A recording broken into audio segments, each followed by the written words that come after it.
सर्वं भ्रमं मुक्त्वा भावं बाह्यमथान्तरम्। एक तो बात यह है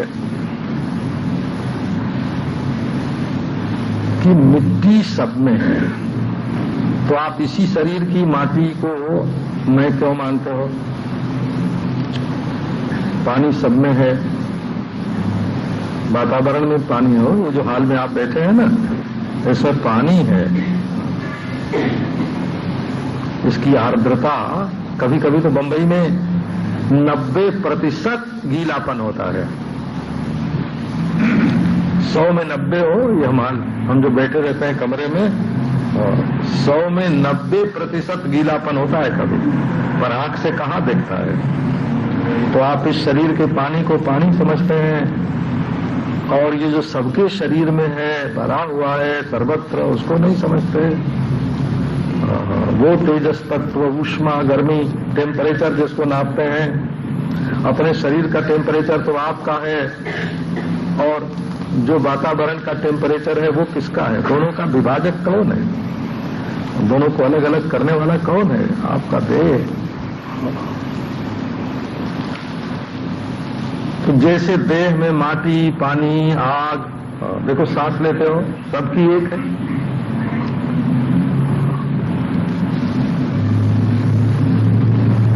हम तुम एक प्राण द्वय देह। सच पूछो तो हम लोगों की सांस एक है, ये धौंकनी दो है। धौंकनी, लोहार की धौंकनी दो अलग अलग हैं। तुम अलग, हम अलग, धौंकनी अलग है, सांस कहाँ अलग है? हम तुम तो एक प्राण हैं, हम तुम एक प्राण द्वय देह।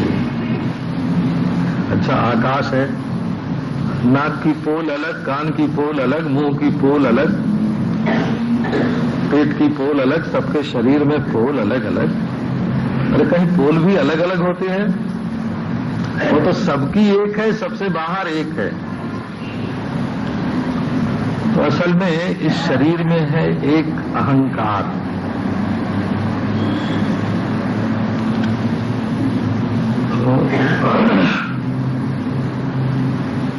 योग दर्शन वालों ने या सांख्य दर्शन वालों ने बड़ा बढ़िया इसका विचार किया। वो कहते हैं एक है प्राकृत और एक है आविद्यक। दो तरह के हैं हो। तो प्रकृति से महान, महान से अहंकार, ये तो है प्राकृत, सब शरीर में रहता है।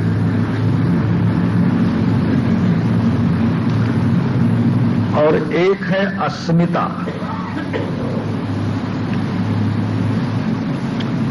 तो एक साधारण पढ़े लिखे सज्जन थे, व्याख्यान तो बहुत देते थे, क्योंकि आजकल व्याख्यान देने पर तो कोई रोक नहीं है ना, कानून नहीं है।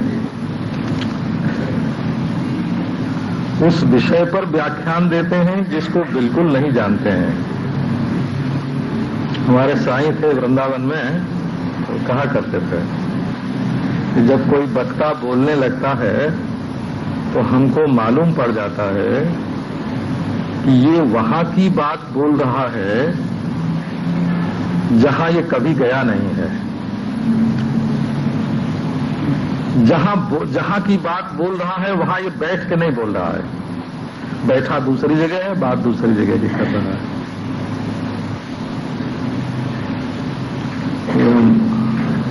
पुराने जमाने की एक बात आपको सुनाते हैं। जब रेलगाड़ी चली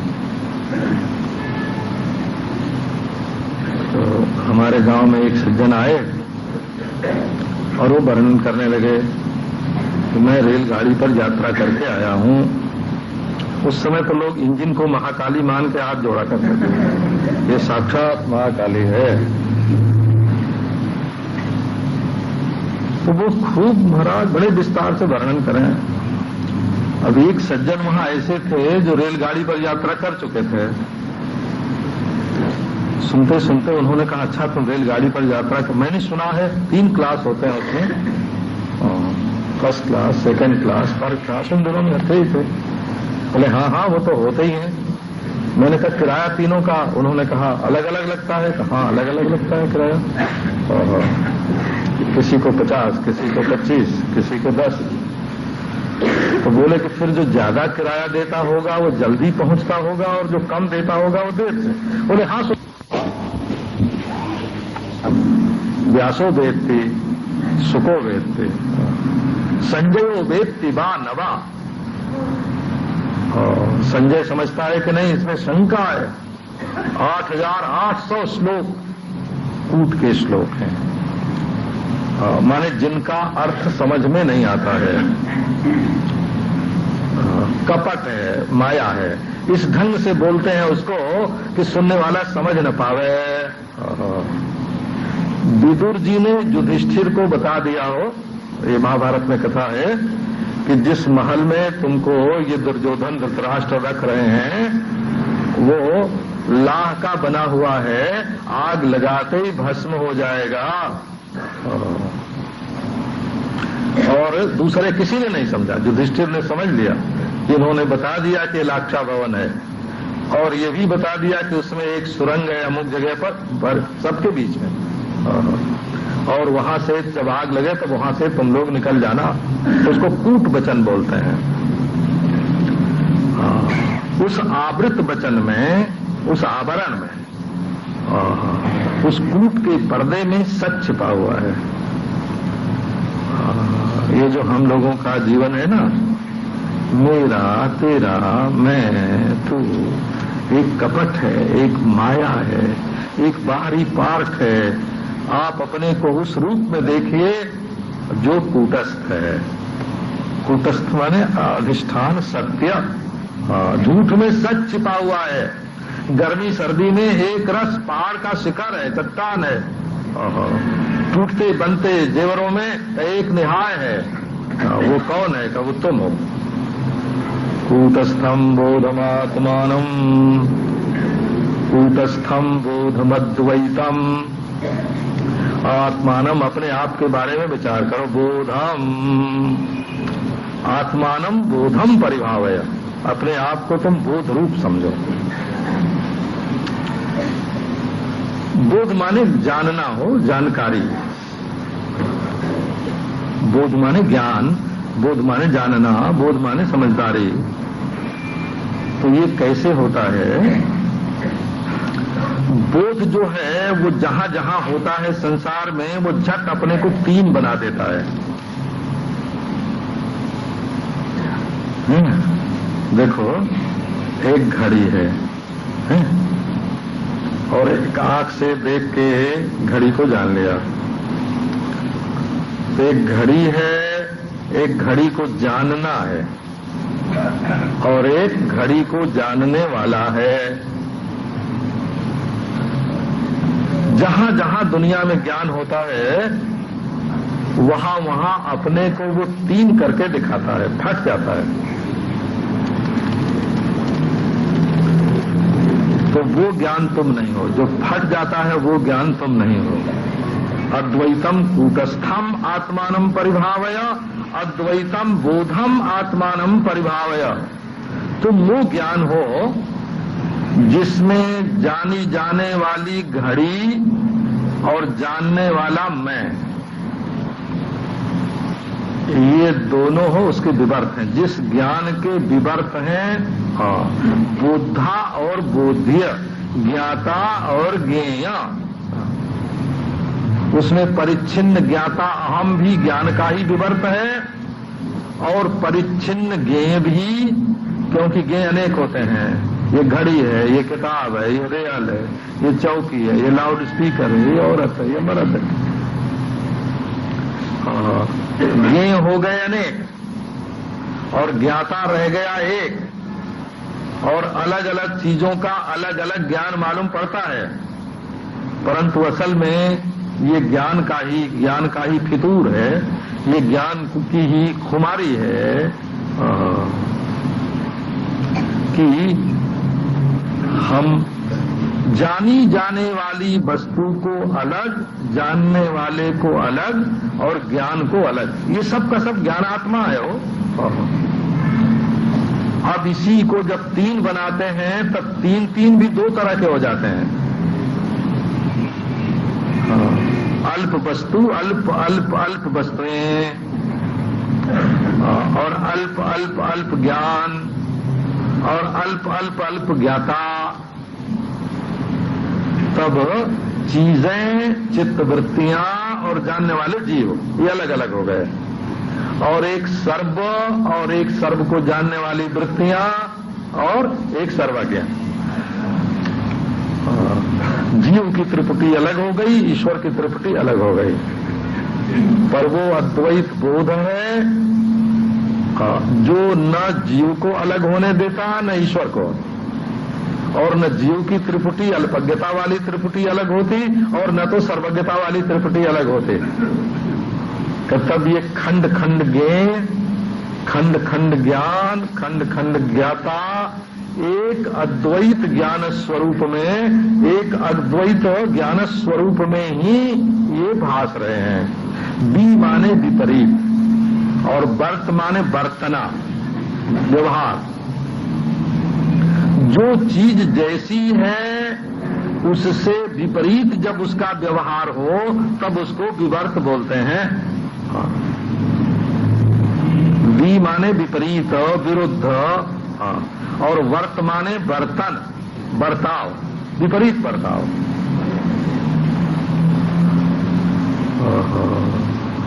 एक सचमुच सज्जन थे, एक दिन लगा कि उन्होंने चोरी कर ली। असल में उन्होंने चोरी नहीं की थी, क्योंकि सचमुच सज्जन थे। चोरी उनके अंदर विवर्त थे। अब जैसे हम आपको उदाहरण देते हैं, हम लोग आगरे गए, उड़िया बाबा जी महाराज के साथ 25-30 जने थे। एक सेठ ने कहा कि महाराज आज हमारे यहां से सबके लिए भोजन आवेगा। वो कोई आलू के व्यापारी हैं, वो वहां कह रहे थे, उनके गोदाम के पास।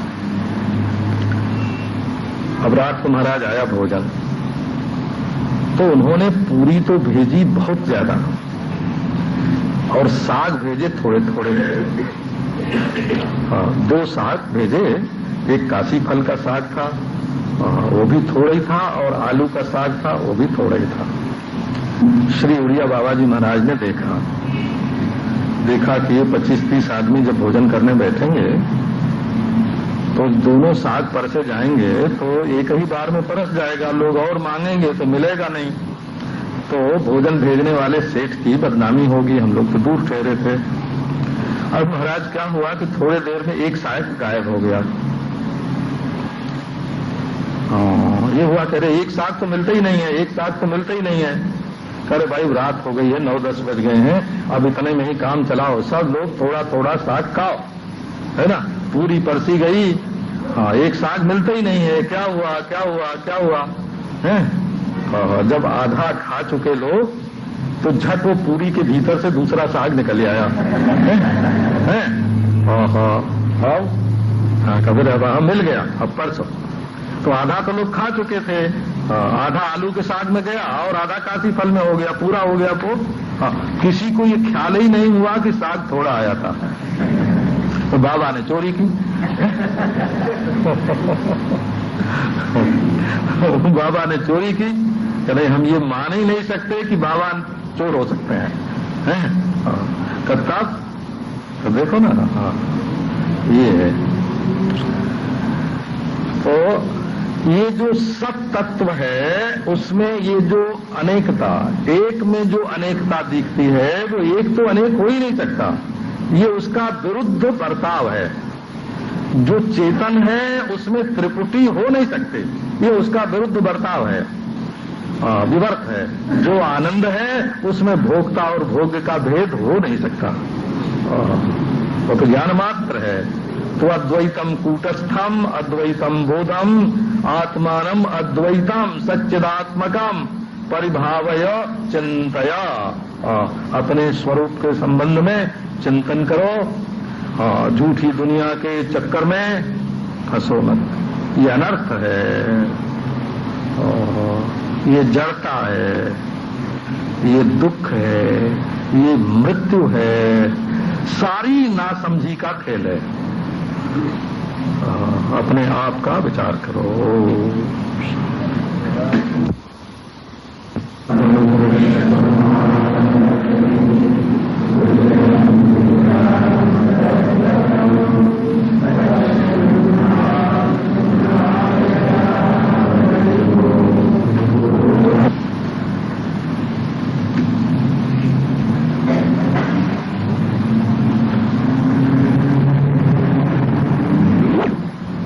समझना चाहते हैं उनके लिए तो धर्म के अनुसार अध्ययन करना चाहिए। स्वाध्याय का करना, अध्ययन करना, ये धर्म का अंग है, धर्म का। और जो लोग वस्तु का अनुभव करना चाहते हैं उनको जिस वस्तु को समझना चाहते हैं उसकी पहचान होनी चाहिए हो। तो काशी के पंडित लोग या बड़े बड़े विद्वान साधु लोग जो अध्ययन कराते हैं वो आपको नाम का परिचय कराते हैं।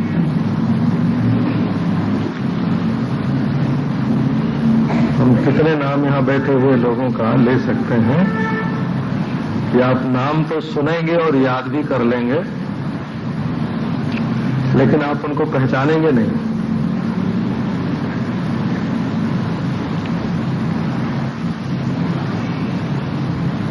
हम पहले दिखा देते हैं, देखो ये चीज है,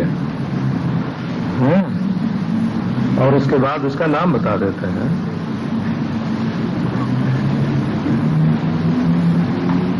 असल में नाम और रूप दोनों एक ही अधिष्ठान में कल्पित होते हैं। तो ये जो बहुत पढ़ने लिखने का शौक है वो तो नाम प्रधान है, और जो ध्यान का शौक है वो रूप प्रधान है, बोला। क्योंकि ध्यान में जो आवेगा वो रूप ही होगा, ध्येय तो रूप ही होगा ना। तो बाहर मूर्ति को देखते हैं, मन में रूप की कल्पना करते हैं, मन की विश्रामावस्था में पहचानते हैं, ये सब रूप ही हैं। तो जप में भी नाम होता है, जप में नाम है, अध्ययन में नाम है, और आंखों से रूप देखा जाता है और ध्यान में रूप आता है। लेकिन असली जो चीज है, जहां नाम का आदि है और अंत है, और रूप का आदि है और अंत है, उधर को मत देखना, है ना। तो भूल कहाँ होती है, हमको बचपन की याद है। हमारे बाबा बताते वो चीज उठा के ले आओ, तो हम उनकी उंगली की ओर देखने लगते कि ये किधर दिखा रहे हैं, तो चीज नहीं दिखती हो। जब हम उंगली की ओर न देखकर चीज की ओर देखते तब चीज दिखाई पड़ती। तो वो डांटते थे कभी कभी, मेरी ओर क्या देख रहा है? जो मैं बता रहा हूं उसकी ओर देख। है ध्यान।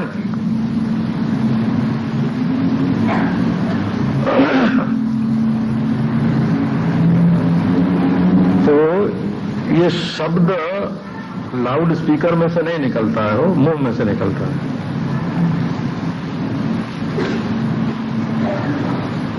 और मुंह में भी जीभ में से नहीं निकलता है,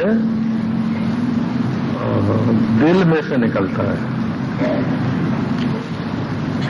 अच्छा, अब दिल में भी आता जाता रहता है।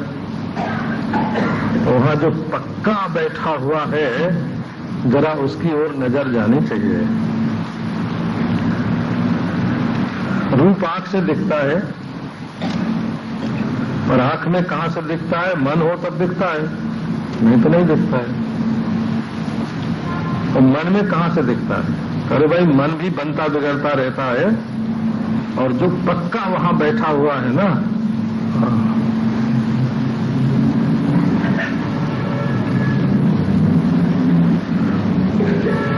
शीशे में मत देखो, जो शीशे में दिखता है उसको देखो।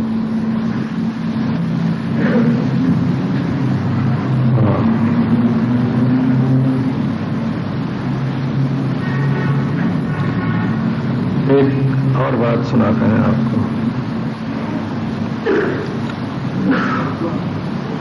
तो स्वाध्याय तो धर्म का अंग है, और जप उपासना का अंग है, और जहां दोनों शांत हो जाते हैं वो योग का अंग है। खुली आंख से रूप देखना ये लोक व्यवहार है, और आंख बंद करके रूप देखना ये ध्यान है, और रूप का न दिखना ये योग है। इन तीनों को जो पक्का बैठ के देख रहा है वो कौन है? अच्छा, अब इसमें क्या होता है कि वो जो देख रहा है वो देहाई के किसी कोने में बैठा है, बस यहां मरे। हम दृष्टा तो हैं, साक्षी तो हैं, पर हम तो देह में बैठ के दृष्टा साक्षी हैं, और बाकी सब दृश्य है। तो असल में देह के जिस कोने में तुम बैठते हो वो भी है ना, दृश्य ही है, अनात्मा है। और जितनी देर दृष्टा होकर बैठते हो वो भी अनात्मा है। और जो तुम दृष्टा आप बन के बैठते हो, पहले दृष्टा नहीं थे, अब दृष्टा बन गए, अब दृष्टा नहीं रहे, बिगड़ गए। तो अपने में जो परिच्छिन्नता की भ्रांति है वो एक देह में फंस जाने के कारण ही है। देहाभिमान पासे न चिरम बद्धोसी पुत्र का, मेरे प्यारे बेटे, नन्हे मुन्ने, ऐसे पुत्र का शब्द का अर्थ है नन्हे मुन्ने।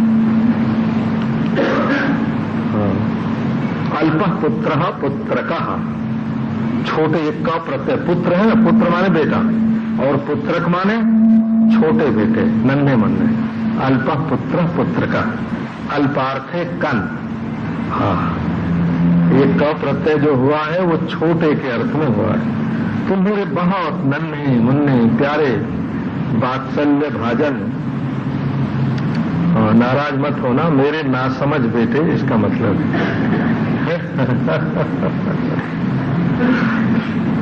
जैसे छोटा बच्चा नासमझ होता है, वैसे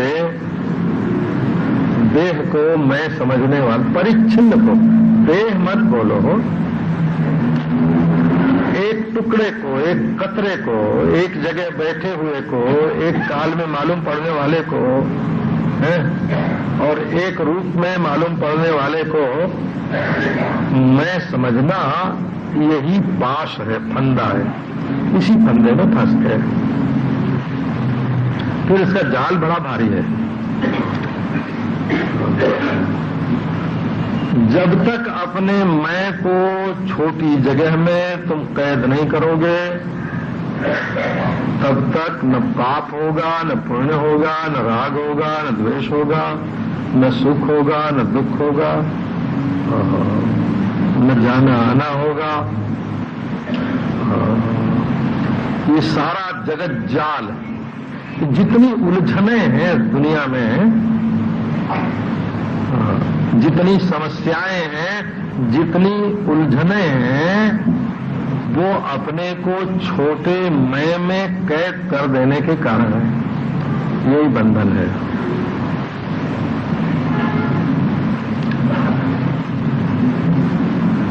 अब एक महात्मा की बात आपको सुनाते हैं। क्योंकि किताब पढ़ने से आपकी समझ में ये बात आवे कि ना आवे। वैसे तो हम भी समझा ही रहे हैं, तो और भी किसी ने आपको समझाया हो सकता है। वेदांत में नित्य शब्द का अर्थ और सत्य शब्द का अर्थ जुदा जुदा है।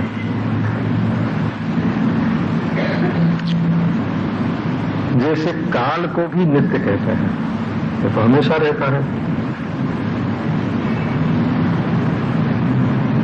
अवकाश को भी नित्य कहते हैं, आकाश को भी नित्य कहते हैं।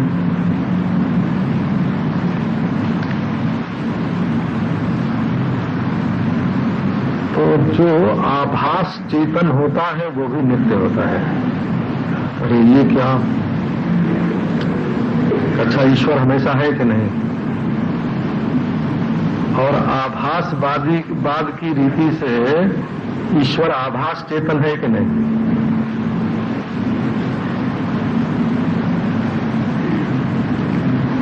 क्योंकि माया उपाधि नित्य है, अनादि है और प्रवाह रूप से नित्य है, कूटस्थ नहीं है, वो प्रवाह रूप से नित्य है। तो माया रूप उपाधि के नित्य होने के कारण उसमें जो चिद ब्रह्म का आभास है वो भी नित्य होगा।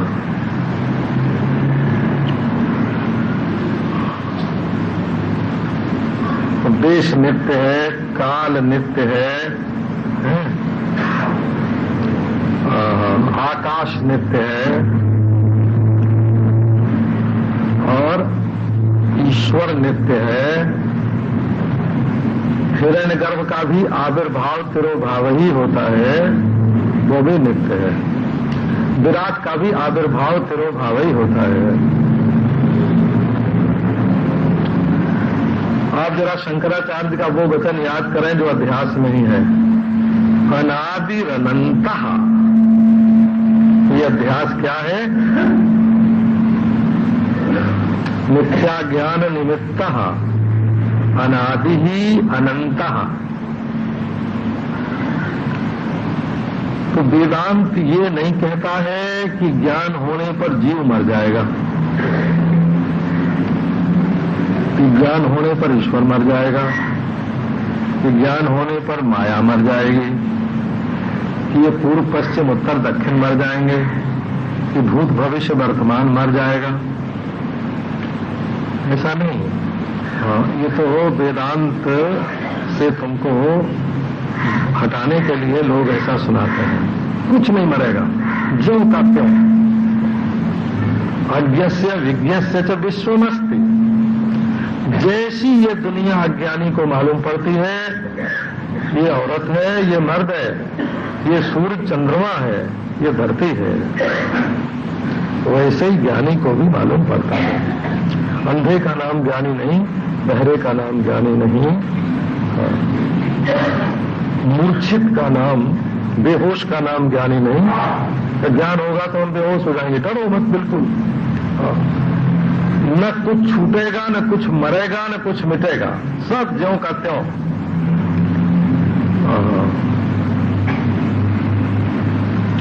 धर्मात्मा लोग कहते हैं स्वर्ग में जाओगे तब सुख मिलेगा, उपासक लोग कहते हैं वैकुंठ में जाओगे तब सुख मिलेगा, जोगी लोग कहते हैं समाधि लगेगी तब सुख मिलेगा।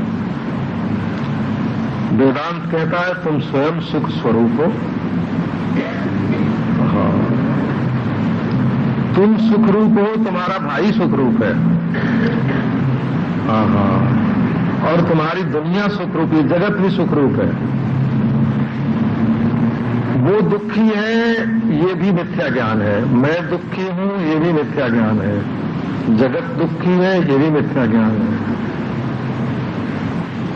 ये मिथ्या ज्ञान है।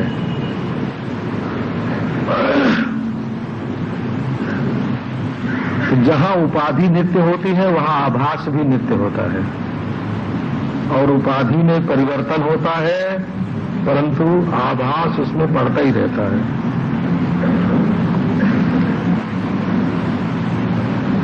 सत्य दूसरी चीज है, हमको वो समझाना।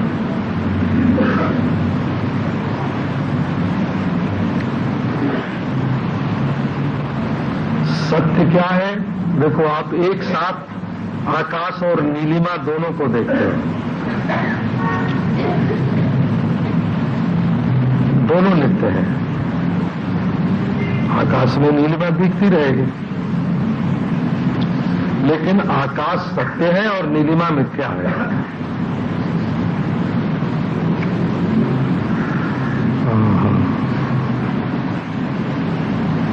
सत्य उसको कहते हैं कि जो दिखता रहे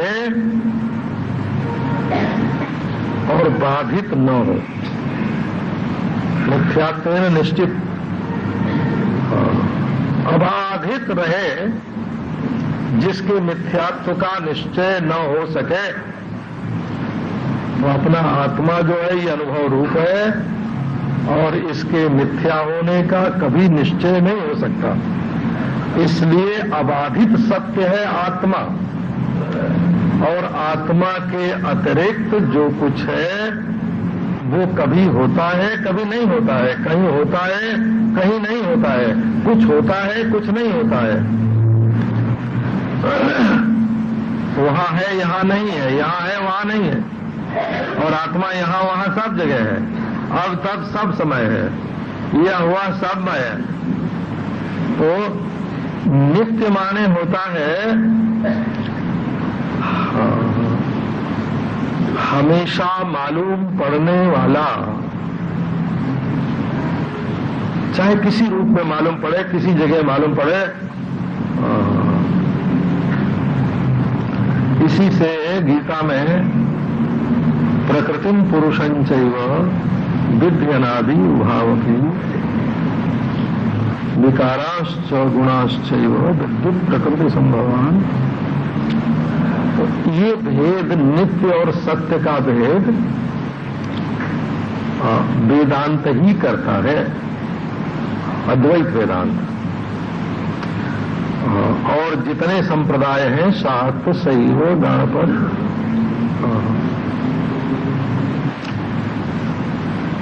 वो इस सत्य और नित्य का भेद नहीं करते हैं। देखो, आप मान लो 80 बरस 50 बरस जिंदा रहो, तो जागृत नित्य आवे, नित्य है वो जागृत, स्वप्न भी नित्य है, आता ही रहेगा, सुषुप्ति भी नित्य है। ऐसे एक मनवंतर में जो रहते हैं देवता, उनको भी नित्य बोलते हैं। स्वर्ग नित्य है बोलते हैं कि नहीं? स्वर्ग नित्य है। अक्षज्यम भव चातुर्मास्य याजिन सुकृतम भवति, तो आपेक्षिक नित्य है, प्रवाही नित्य है, आपेक्षिक नित्य है। और अपना जो आत्मा है ये अबाधित सत्य है। आप देखो, कितने लोगों के मुंह से सुनते होंगे कि ये नरक स्वर्ग कुछ नहीं है, वो पक्का बता देते हैं।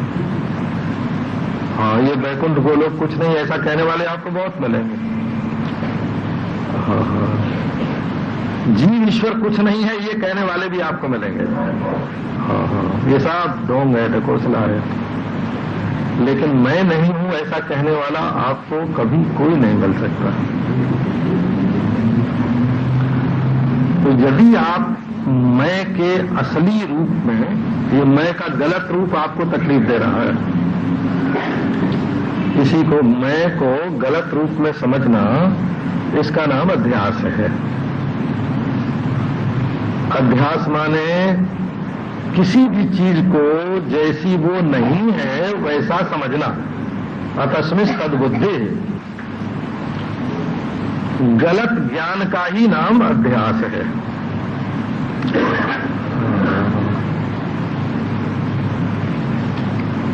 एक बार मैंने बाबा के उपदेश की पुस्तक जबलपुर में छापने को दे दी, तो उसमें वो एमए पास विशारद उसका प्रूफ देखने वाले थे। जहां जहां अध्यास शब्द उसमें आया था उसको काट के उन्होंने अभ्यास बना दिया। जब छपी, क्योंकि उन्हें अध्यास शब्द का परिचय ही नहीं था बेचारे, वो एमए पढ़ने में और विशारद करने में उनको कभी अध्यास शब्द मिला ही नहीं था। तो उन्होंने कहा कि नहीं, ये अभ्यास की बात तो सही है। तो अध्यास काट के उन्होंने सारा ही अभ्यास कर दिया। तो अभ्यास माने होता है दोहराना। अभ्यास माने दोहराना। एक काम को बार बार जब करने लगेंगे तब उसका आपको अभ्यास हो जाएगा। आप राम राम का अभ्यास करेंगे, आप राम के ध्यान का अभ्यास करेंगे।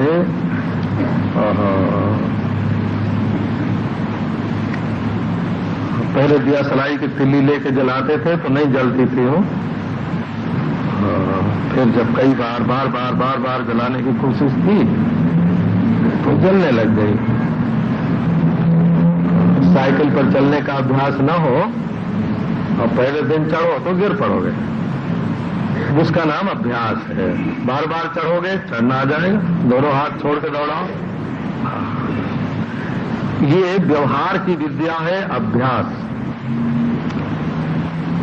और अध्यास माने समझ की गलती। अध्यास माने समझ की गलती। समझने में गलती हो रही है और समझ की गलती केवल समझ से मिटती है। उसमें न कर्म चाहिए, न उपासना चाहिए, न योग चाहिए। और दूसरे को समझो तो उसको पकड़ना पड़ेगा या छोड़ना पड़ेगा। अपने को समझने में न पकड़ना पड़ेगा न छोड़ना पड़ेगा। तो ज्ञान के पहले भी कर्म उपासना योग नहीं और ज्ञान के बाद भी कर्म उपासना योग नहीं। अंतःकरण के निर्माण के लिए साधना की आवश्यकता होती है। हमको अपना दिल ऐसा बनाना है और जिंदगी भर के लिए बनाना है बोला। एक बात और आपको सुना दें। जैसे आपको इष्ट मानते हैं कि हमारे राम कृष्ण इष्ट है, ठीक है। तो बोले थोड़े दिनों तक इनका ध्यान करेंगे, ये तो हमारे कल्पित इष्ट हैं, कल्पना के इष्ट हैं, फिर हम इनको छोड़ देंगे। तो आपका ध्यान वान कुछ नहीं लगेगा बोला। क्यों नहीं लगेगा? कि जब स्वयं आप अपने इष्ट देव में भगवत बुद्धि नहीं करते हैं, महत्व बुद्धि नहीं है, तो उसमें ध्यान कहां से लगेगा? तो जीवन भर के लिए निश्चय करो, ये हमारा इष्ट है, ये हमारा मंत्र है, ये हमारा गुरु है। तो जब उनको आप स्थिर करोगे तब आपका अंतःकरण स्थिर हो जाएगा। और थोड़े दिनों तक करके छोड़ देंगे, ऐसा ख्याल रखोगे तो आपका अंतःकरण जो है उसमें स्थिरता नहीं आवेगी। तो साधन में निष्ठा जो है वो अंतःकरण को शुद्ध करती है।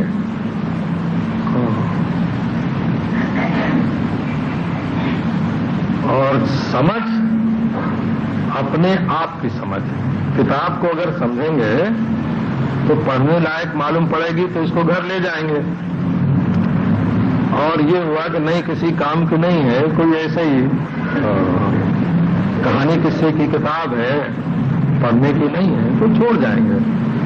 लेकिन अपने को अच्छा जानेंगे तो पकड़ना पड़ना ही पड़ेगा, क्योंकि हम तो हम ही हैं।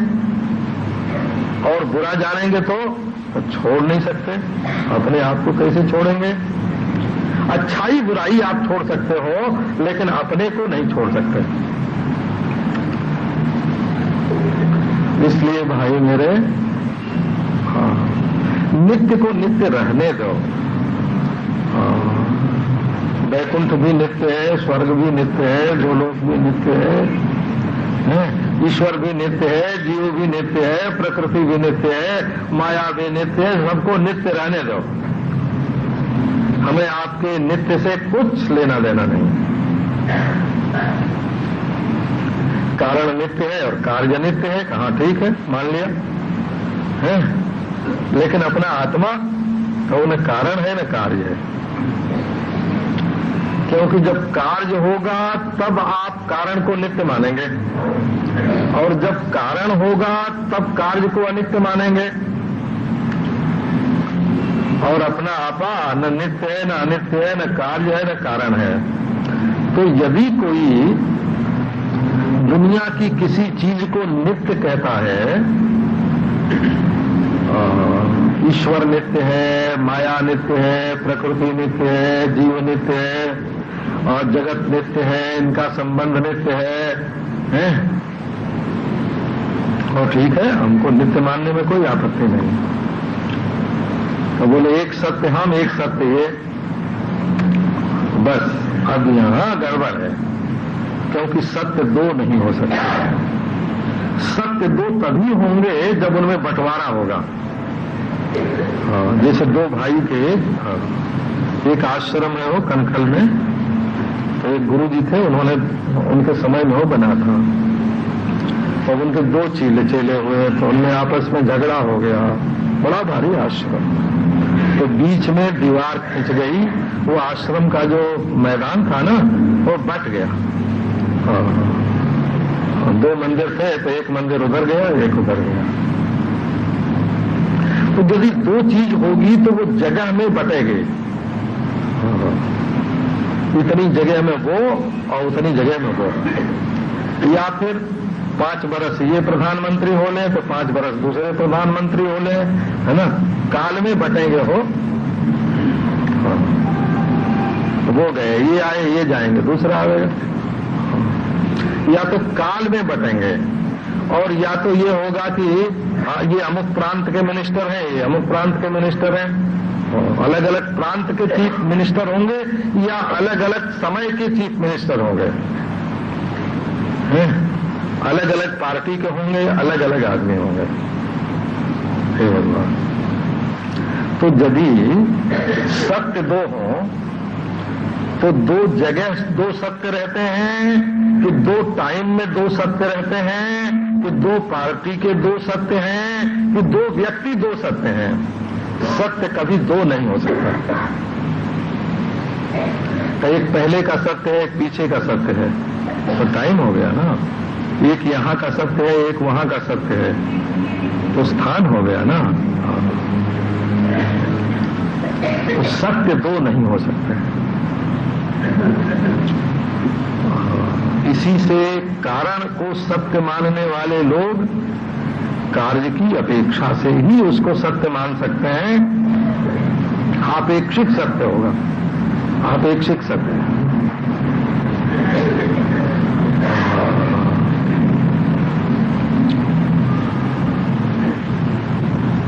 तो अपेक्षाकृत जो सत्य होता है, जैसे देखो एक आदमी की लंबाई 6 फुट है, बड़ा है,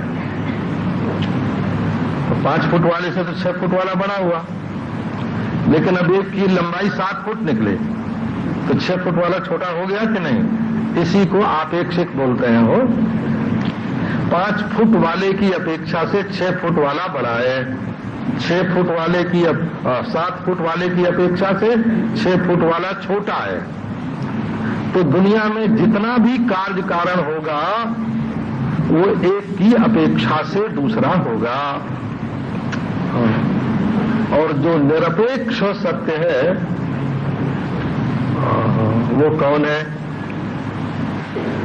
कुछ जागते में होगा, सपने में नहीं होगा, कुछ सपने में होगा, जागते में नहीं होगा, कुछ जागते सपने दोनों में होगा, तो सुषुप्ति में नहीं होगा। सुषुप्ति में जो अज्ञान है वो समाधि में नहीं होगा, वैसा आभान समाधि में नहीं होगा, वैसा नहीं, दूसरी तरह का होगा। और ये ज्ञान जो है न, इसमें भान है, न आभान है, न कार्य है, न कारण है। तब ये सब झगड़ा क्यों?